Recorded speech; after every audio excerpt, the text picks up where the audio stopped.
Here's something I don't think most people expect to hear from a program manager. Some of the best lessons I've learned about running projects, working with people, and staying calm under pressure didn't come from a business school. They didn't even come from a productivity book or my time in tech. They came from dentistry. I know, right? Because when I made the switch from being a dentist to becoming a program manager, I expected to leave everything behind.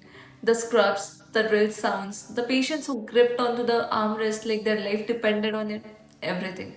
What I didn't expect was how much of what I learned in that dental chair would follow me and actually make me better at my job. So today, I want to share three things dentistry taught me that I now use every single day as a PM. And I think at least one of these is going to hit differently than you expect. Before I get into it, if you're new here, hi, I am Kaveri. I went from practicing dentistry to working as a program manager. And this channel is where I share honest practical thoughts on career growth, productivity, and a mindset shift no one really talks about. If that sounds like your thing, stick around. Diagnosis before treatment, always. In dentistry, there's a rule you learn very early, and it sounds very obvious. You never start treating a patient before you understand what's actually wrong. A patient comes in with a complaint, this one hurts. You prioritize treating that tooth, but you do that after looking at the radiograph, the adjacent teeth, doing a full mouth examination, creating a treatment plan. You don't want to treat the symptom and miss the actual cause, or you will be wasting time, resources, and the patient's trust all at once. I see the exact same thing happen in program management constantly. A stakeholder comes in with a request. We need this feature, we need this fixed, we need this built by next quarter. But what I have learned from the best PMs I have worked with and the PM I try to be, I always pause and ask what's the actual problem we are solving here? Who is affected? What does success actually look like?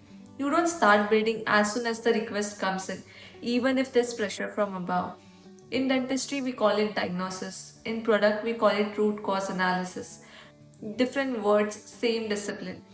Just like in dentistry, fixing the wrong thing is often worse than fixing nothing at all. Lesson 2, attention to detail isn't perfectionism, it's respect. In clinical dentistry, the margin for error is genuinely small. I mean, that literally we are talking about working in millimeters. A crown that's slightly off in its fit isn't just uncomfortable, it can cause bite problems, jaw issues, damage to the adjacent teeth. Something that looks fine on the surface can quietly cause problems for years. So you develop a very particular relationship with detail, not because you are a perfectionist, but because you understand that small things compound. A small misalignment today becomes a big structural problem tomorrow. When I moved into tech, I noticed something interesting. Detail orientation is often talked about like it's a personality, something you either have or you don't. Some people are detail oriented, some aren't. But dentistry taught me it's not really about personality, it's about states. When you understand what goes wrong, if you miss something, you pay attention. It becomes second nature.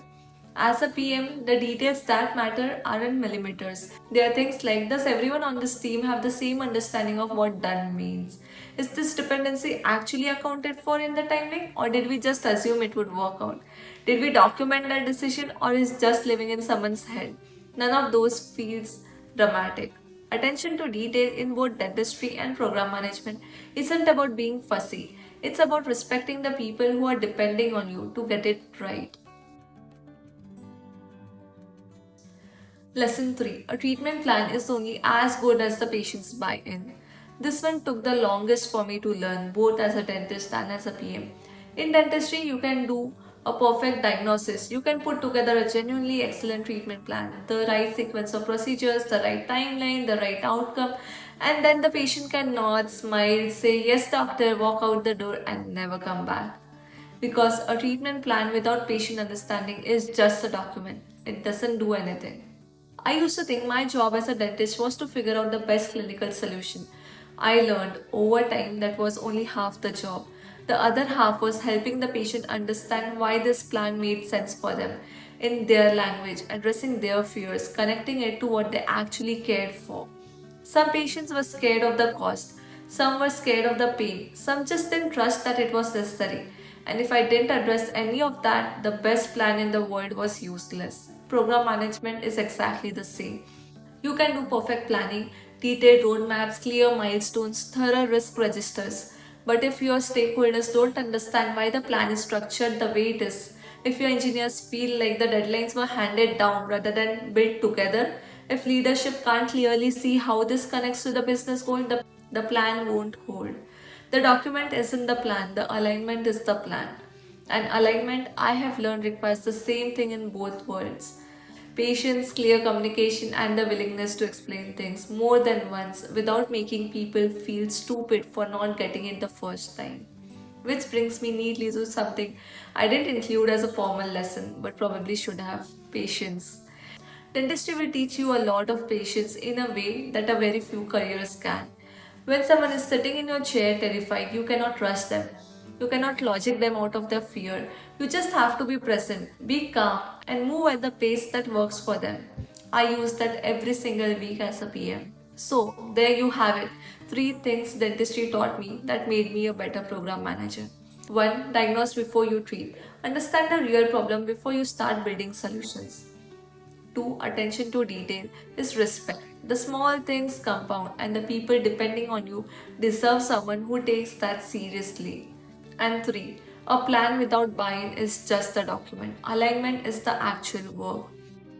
I'll be honest, when I left dentistry, I felt like I was starting from zero, like I was walking away from years of training and experience and just leaving it all behind. But what I have realized is that I didn't leave any of it behind. I just changed the context. The skills came with me, and in some ways, they gave me a perspective in tech that's genuinely hard to teach if you have only worked in tech ever. If you are in the middle of a career transition right now or thinking about one, I really hope this lands for you, because I think we undervalue what our previous careers taught us, especially when we are making a big change and feeling like an outsider. You're not starting from zero, you're starting from somewhere. If this video resonated with you, I would love to know. Drop a comment below with one thing your previous career or background taught you that you have carried into your current work. I genuinely want to read them. And if you haven't already, subscribe. I post every Saturday and I would love to have you here. See you next week. Bye.